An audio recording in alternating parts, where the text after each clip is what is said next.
పొద్దునకి తినడానికి అలాగే మధ్యాహ్నం లంచ్లోకి 2 పూటలకి కలిపి లెమన్ రైస్ అయితే చేసేసాను. మా పిల్లలకి లెమన్ రైస్ అంటే చాలా ఇష్టం. అదొకటి ఉంటే చాలు 3 పూటలైనా తినేస్తారు. ఇక మా ఊరు చిక్కుడుకాయలు అయితే చూపిస్తానన్నాను కదా, ఇదే మా ఊరు చిక్కుడుకాయలు. చాలా బాగుంటుంది, పెద్ద పెద్ద గింజలు ఉంటుంది, టేస్ట్ కూడా బాగుంటుంది. మధ్యాహ్నంకి అయితే చిక్కుడుకాయ పులుసు సంగటి చేసుకుని తినేసాము.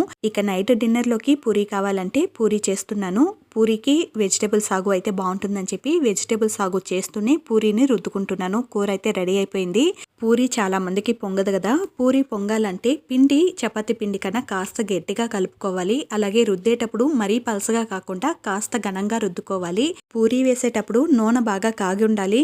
నూనె కాగిన తర్వాత పూరీ వేసిన తర్వాత కొంచెం మీడియంలో పెట్టుకుని కాల్చుకున్నామంటే పూరీ బాగా పొంగుతుంది. గరిట చిల్లుల గరిట యూస్ చేసి అలా నొక్కుతూ ఉన్నామంటే పూరీ బాగా పొంగుతుంది. ఒకసారి ట్రై చేసి చూడండి. మా ఏరియాలో పనస పండ్లు విపరీతంగా కాసింది. సరే తెచ్చుకుని తిందామని చూస్తే విపరీతంగా పండిపోయింది, పడేశాను.